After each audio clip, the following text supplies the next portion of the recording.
Be اے سال seven کے تمام طلباء و طالبات، ہم پرچہ نمبر 9 انشائیہ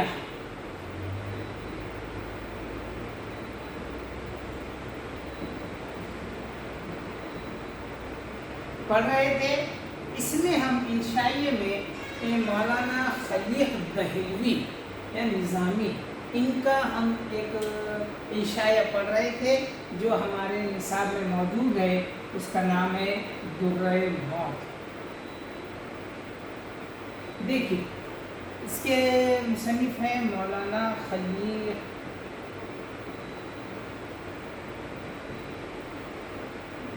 مولانا خلیق دہلوی یا مولانا خلیق نظامی۔ پچھلے لیکچر میں ہم نے دیکھا کہ مولانا خلیق نظامی کا تعارف کیا ہے، انہوں نے کون کون سے انشائیے لکھے ہیں اور ان کی ادبی خدمات کون کون سی ہیں۔ تو اس کے ذریعے سے ہم دیکھتے ہیں کہ وہ ایک مذہبی اور تاریخی شخصیت ہے، جنہوں نے مورخ ہونے کی وجہ سے کافی اہم باتیں تاریخ کو وہ غیر جانبدارانہ طور پر رہ کر تاریخ کی کتابیں لکھی ہے، لیکن ساتھ ہی ساتھ وہ مذہبی باتوں کو بھی کافی اچھے طریقے سے ادب میں پیش کیا ہے۔ انشائیے میں بالکل اسی طریقے سے یہاں پر یہ انشائیہ موجود ہے جس کو درہ موت کہا جاتا ہے۔ تو آج ہم دیکھتے ہیں کہ درہ موت میں مولانا خلیق نظامی نے کون سی باتوں کا تاثر چھوڑا ہے، کون سا پیغام یہاں پر ہمیں دیا ہے، اور ساتھ ہی ساتھ ان کی ایک طرز تحریر میں کتنی نفاست ہے، کتنی زبان میں سراست ہے اور کتنی روانی ہے اور کتنے یہ خاری پر اثر انداز ہوتے ہیں، یہ ہم اس انشائیے کے ذریعے دیکھتے ہیں۔ تو خیر میں اقتباس پڑھ رہا ہوں، آپ اس کو بغور سماعت فرمائیں، اس کو سمجھنے کی کوشش کیجیے تاکہ اس کا مفہوم آسانی سے سمجھ سکیں اور ہمیں جو پیغام دینا چاہ رہے ہیں اس کو ہم کیا ہے حاصل کر سکیں۔ دیکھیے غور سے اقتباس شروع کر رہا ہوں۔ لکھتے ہیں کہ موت ہمیشہ کھلا ہوا دروازہ ابتدائے عالم کے دوسرے ہی لمحے سے شاید کھول دیا گیا ہے، اور اب اس کے بند ہونے کے متعلق وثوق سے نہیں کہا جا سکتا کہ کب ہوگا، لیکن یہ امر مسلم ہے کہ لاکھوں ہی اس راہ سے گزر گئے اور جو باقی ہے ان سب کو بھی اسی راستے سے گزرنا ہوگا۔ مبہم اور واضح، معین غیر معین، ہزاروں باتیں اور لاکھوں دلچسپیاں ہیں جو اسی راہ گزر سے اس کنارے سے وابستہ بیان کی جاتی ہے، اور صورتحال یہ ہے کہ جو ادھر سے گیا پھر لوٹ کر نہیں آیا، کاش کہ کوئی تو پلٹ کے آتا اور ہمیں اپنے مشاہدہ و سیر کے افسانے سناتا، جس سے ہم خط مسافت کی دقتوں، مصاحب کی اذیتوں، مصاحب کی لذتوں اور منازل کی صعوبتوں کا اندازہ کر سکے۔ کیسے معلوم ہے کہ وہاں گرمی ہے یا سردی، کیسی مخلوق بستی ہے، وہ کچھ کھاتے پیتے ہے یا نہیں، ان کی بولی کیا ہے، کس چیز کی قدر کی جاتی ہے، وہ کیا شے ہے جس سے سب کو نفرت ہے۔ اگر اس کا کچھ ٹھیک پتہ چل جاتا تو زیادہ راہ کی فراہمی، سامان کی ترتیب اور مسافرت کے لوازم دنیاوی میں بہت مدد ملتی۔ دیکھیے بہت ہی پیارے انداز میں یہاں پہلا اقتباس قلمبند کیا گیا ہے مولانا خلیق دہلوی نے۔ کہہ رہے ہیں کہ موت کیا ہے؟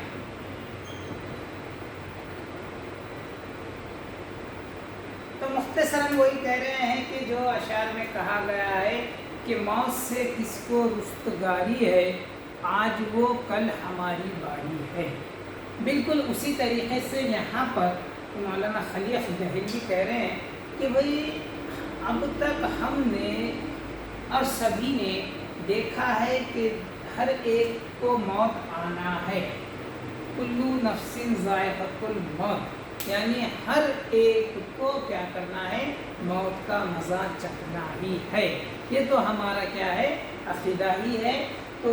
یہاں پر بھی مولانا خلیق دہلوی وہی کہہ رہے ہیں کہ بھئی موت ہر ایک کو آنا ہے، اور شاید اس کا دروازہ جب انسان اس دنیا میں حضرت آدم علیہ السلام یہاں آئے تھے تو کہہ رہے ہیں کہ اس کے دوسرے دن سے کیا ہو گیا، یہ دروازہ کھل گیا۔ کون سا دروازہ؟ موت کا، یعنی اس ہر ایک کو موت آنی ہی ہے، لیکن کہہ رہے ہیں کہ یہ بند کب ہوگا، اس کا کوئی باضابطہ طور پر اس کا یا اس کے بارے میں کوئی نہیں بتا سکتا، لیکن کہہ رہے ہیں کہ ابھی تک جس نے بھی دیکھا کہ جو اس دروازے کی طرف اس راستے سے گزر گیا یعنی موت کی طرف، تو اس کو واپس لوٹ کر آتا ہوا کسی نے بالکل نہیں دیکھا۔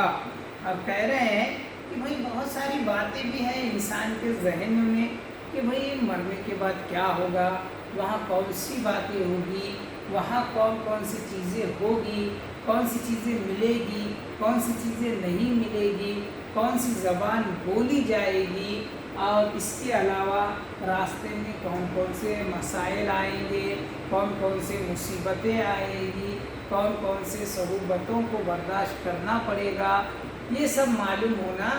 ہو جاتا اگر کوئی وہاں سے واپس پلٹ کے ایک تو بھی واپس آ جاتا، لیکن ایسا کوئی ہے کیا؟ نہیں، بالکل نہیں، جو موت سے ملک کے واپس آیا ہو۔ تو یہ تو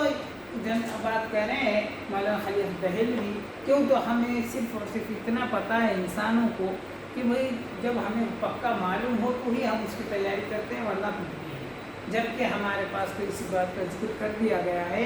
کہ دنیا میں ہی موت کی تیاری کر لینی چاہیے، کیوں تو دنیا جو ہے وہ کیا ہے، امتحان گاہ، یعنی یہاں پر امتحان کی تیاری کرنا ہے اور وہاں پر امتحان دینا ہے، اور ایک بار جس کا امتحان ہو گیا وہ دوسری بار نہیں دے سکے گا۔ میرا کہنے کا مطلب یہ ہے کہ زندگی میں جو گزاری کہ جو اس کے جو کام ہے، جو اس کے اعمال ہے، بس وہی رہے گا، بعد کا اس میں کسی نے دیکھا نہیں۔ یہاں مثال کے ذریعے بتایا جا رہا ہے کہ مولانا خلیق دہلوی سمجھا رہے ہیں کہ بھئی اگر کسی کو ایک جگہ سے دوسری جگہ اگر سفر کرنا ہوتا ہے تو وہ کیا کرتا ہے، سب سے پہلے اپنے ذہن میں نقشہ بنا لیتا ہے کہ مجھے وہاں کتنے دن رہنا ہے، کتنا لمبا سفر ہے، اور ان سفر کے دوران مجھے کون کون سے سامان کی، وسائل کی ضرورت پڑنے والی ہے۔ تو انسان کیا کرتا ہے، وہ تمام جو ضروری چیزیں، وسائل ہیں، اس کو اپنے پاس رکھ لیتا ہے، جو وہاں پر آسانی سے مل جاتی ہے وہ چیز وہ اپنے ساتھ میں نہیں لیتا، اور اس کے ساتھ ساتھ جو بھی وہاں پر جو پریشانی آنے والی ہے، کھانے پینے، کھاتے ہیں یا نہیں کھاتے ہیں، ایسے تمام چیزیں وہ کیا ہے، انسان اس کی تیاری کر لیتا ہے۔ تو اسی طریقے سے انسان کیا کرے گا، موت کی بھی تیاری کرے گا، لیکن کہہ رہے ہیں کہ موت کے بارے میں تو کسی کو علم ہی نہیں ہے کہ وہاں کیسا ہوگا، کیا ہوگا، جبکہ قرآن پاک میں بتایا ہوا ہے، لیکن انسان کیا ہے، کسی تجربے اور کسی کے کہی ہوئی بات پر بھی کیا ہے، اس کو زیادہ مانتا ہے یا اس کو ماننے کی کوشش کرتا ہے۔ تو یہاں پر وہی کہہ رہے ہیں کہ بھئی اس طریقے سے تیاری کرنے میں آسانی ہو جاتی ہے۔ انشاءاللہ ہم نے دیکھا ہے کہ یہ کوئی اس میں حقیقت نہیں، بلکہ ایک مصنف کی کیا ہوتے ہیں، اپنے تاثرات ہوتے ہیں، ذاتی تجربات ہوتے ہیں، اور اس میں کیا ہے، وہ اسی متعلقہ کی جھلک جو ہے انشاءاللہ میں دکھتی ہے۔ وہی یہاں پر مولانا خلیق نظامی بھی ان کے جو تجربہ ہے، ان کا جو ذاتی تاثرات ہے وہ یہاں بیان کر رہے ہیں۔ اب دیکھتے ہیں کیا ہوتا ہے موت کے تعلق سے کہ بھئی اتنی تیاری تو کوئی نہیں، مگر آسانی ہو جاتی تھی، ایسا ان کا جو خیال ہے یا ایک عام ذہن جو آتا ہے وہ یہاں پر انہوں نے بیان کر دیا۔ اب وہی اکابر ہم ہیں جنہوں نے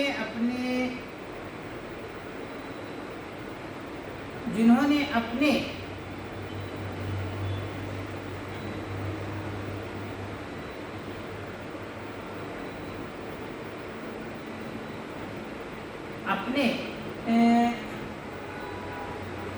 لمکات روحی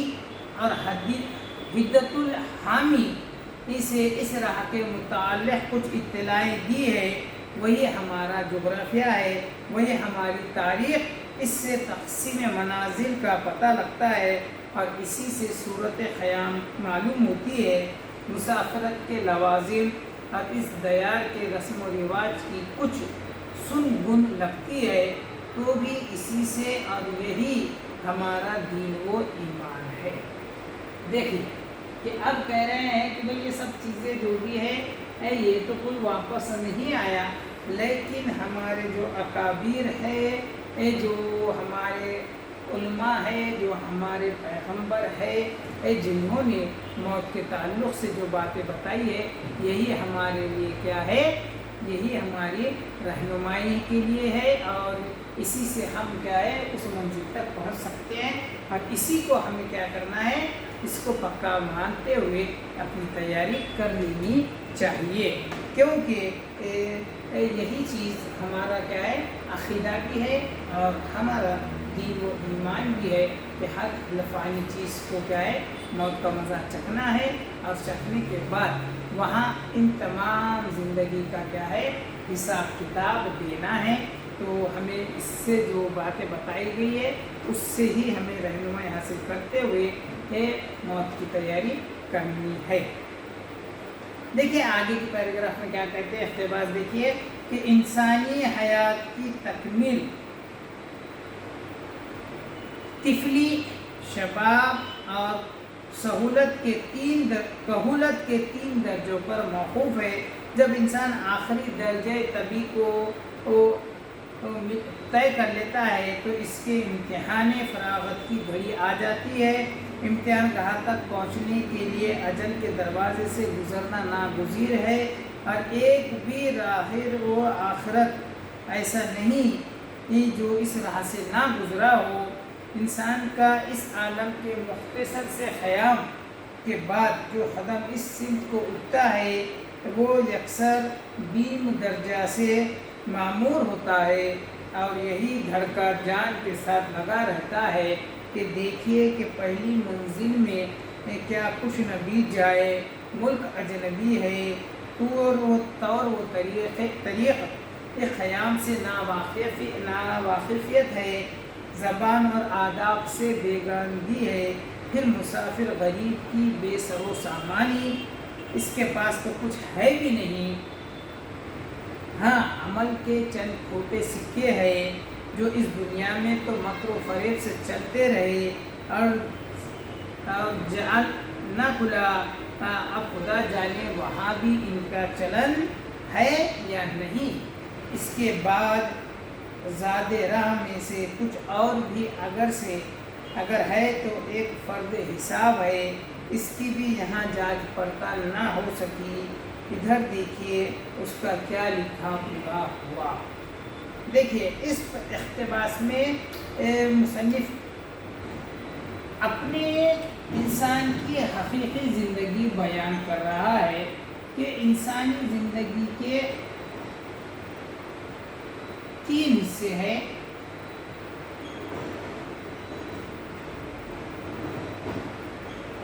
مطلب وہ پیدا ہوتا ہے طفل ہے، یعنی بچہ ہے، چھوٹا ہے، اس کے جب وہ چھوٹا ہوتا ہے تو وہ مختلف چیزوں سے ناواقف ہوتا ہے، شعوری طور پر وہ اتنا زیادہ پختگی نہیں آتی ہے، جس کی وجہ سے ایک طفل اسی طریقے سے ہنستے کھیلتے ہوئے گزر جاتا ہے۔ پھر انسان پر شباب یعنی جوانی کا عالم وہ وقت آتا ہے، اس دور میں اس کے پاس طاقت ہوتی ہے، سمجھنے کی صلاحیت ہوتی ہے، اور بہت کچھ چیزیں یہاں پر ہر چیز میں ایک جوش ہوتا ہے۔ وہ جس سمت میں وہ سوچ لے اس سمت میں اپنے جھڑے گاڑ دیتا ہے، مطلب اس راہ میں اپنا مقام بنا سکتا ہے، بنا لیتا ہے۔ اس میں یہ شباب۔ تیسرا کہہ رہا ہے کہ انسان کہولت معنی پیری یعنی بڑھاپا اس کو آتا ہے اس شباب کے بعد، جس میں انسان کی طاقت جو ہے وہ کمزور ہونا شروع ہو جاتی ہے۔ یہاں پر تجربہ تو بہت زیادہ ہو جاتا ہے، لیکن کام کی طاقت جو ہے وہ کم ہو جاتی ہے، جس کی وجہ سے وہ اب اپنی موت کی تیاری کے بارے میں سوچتا تو ضرور ہے، لیکن یہاں پر کچھ زیادہ اہم کرنے کی طاقت یا وہ زیادہ کچھ بڑا کام نہیں کر سکتا۔ یعنی انسان کی زندگی اس تین طفلی حقیقت پر مبنی ہے، اور اسی کے ذریعے سے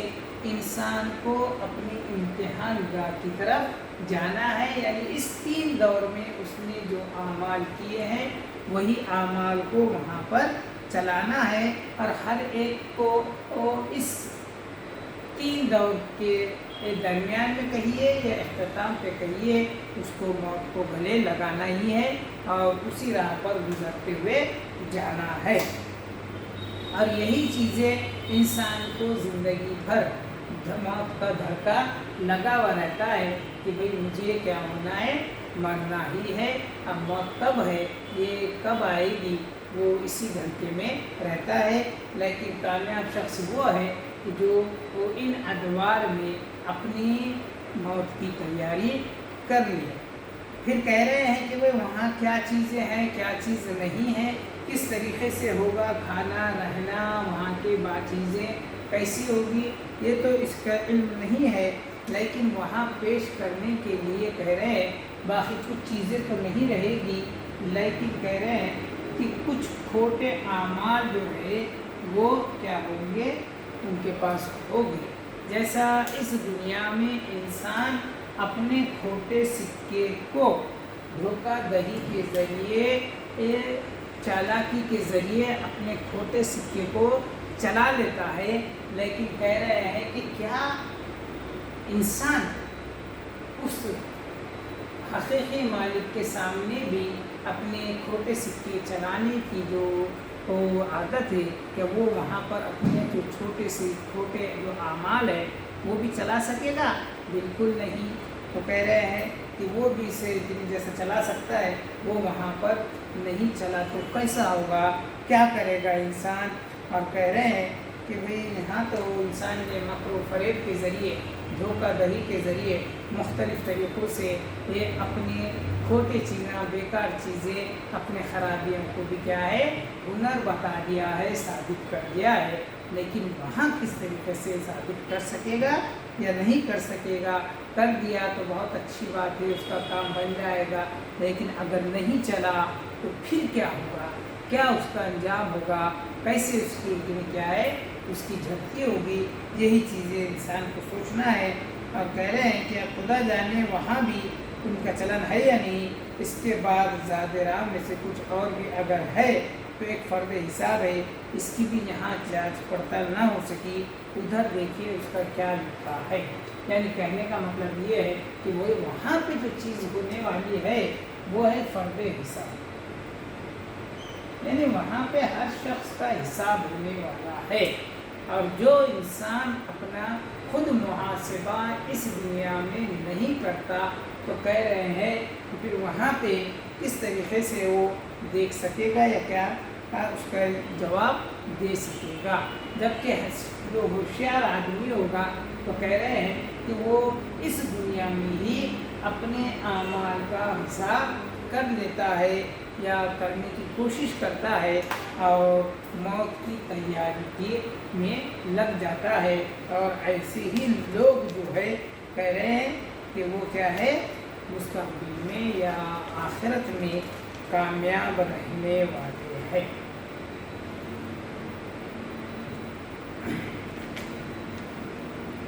اور ایک پیراگراف دیکھ لیجیے کہ جانے والوں میں سے ایسے لوگ جنہوں نے اسباب سفر کچھ پہلے سے باندھ رکھا تھا، پھر بھی کچھ نہ کچھ پوچھ گچھ کر کے ساتھ ہی لے ہی گئے، مگر ایسے نادان جو کاروبار اور علاج میں مصروف و منمک رہے ہیں، وہ تو اچانک طلب پر وقتاً چل کھڑے ہونے پر مجبور تھے۔ اللہ ان کے ساتھ کیا گزرے گی، اللہ جانے ان کے ساتھ کیا گزرے گی۔ یعنی اس اقتباس میں مولانا خلیق جان کہہ رہے ہیں کہ کچھ لوگ ایسے بھی تھے جو سمجھدار تھے اور وقت سے پہلے اپنی تیاری کر رہے تھے، اور کر کے وہ کیا ہے اپنے ساتھ اپنے کچھ اعمال ساتھ میں لے کر بھی گئے۔ ہو سکتا ہے کہ ان کی کچھ آسانی وہاں ہو گئی ہو، لیکن کہہ رہے ہیں کہ کچھ لوگوں کی کوئی تیاری نہیں تھی، کوئی چیز کا ان کا حساب نہیں تھا۔ اللہ جانے کہ ان کے ساتھ وہاں پر کیا گزر رہی ہوگی، کیسے گزر رہی ہوگی۔ تو خیر یہاں پر مولانا خلیق دہلوی نے اپنے اندازے سے، اپنے تجربات سے، ذاتی تاثرات کے ذریعے ہمیں اس بات کو سمجھانے کی کوشش کر رہے ہیں کہ موت کیا ہے اور موت سے کسی کو رستگاری نہیں ہے۔ یعنی کیا ہے، موت سے کس کو رستگاری ہے، آج وہ کل ہماری باری ہے، لیکن پھر بھی انسان جو ہے وہ آج ان باتوں سے، ان خیالات سے کیا ہے بے بہرا ہے، خالی ہے اس کا ذہن، اور وہ آج بھی اپنے غرور پنا، تکبر، گھمنڈ کے ذریعے سے زندگی بڑے عیش و آرام سے گزارنے کی کوشش کر رہا ہے۔ خیر تو یہ ہے مولانا خلیق دہلوی جو ہمیں در موت، اس عشائیے کے ذریعے ہماری موت کیا اور اس کے بعد کی آنے والی زندگی کی تیاری کا ہمیں سبق دے رہے ہیں۔ تو خیر آج ہم نہیں رکتے ہیں، آگے ہم دیکھتے ہیں کہ اور مولانا خلیق دہلوی کون کون سی اہم تجربات اور نصیحتیں ہمیں اس عشائیے کے ذریعے کرنا چاہ رہے ہیں۔ تو آج کے دن ہم یہی رکتے ہیں۔ اللہ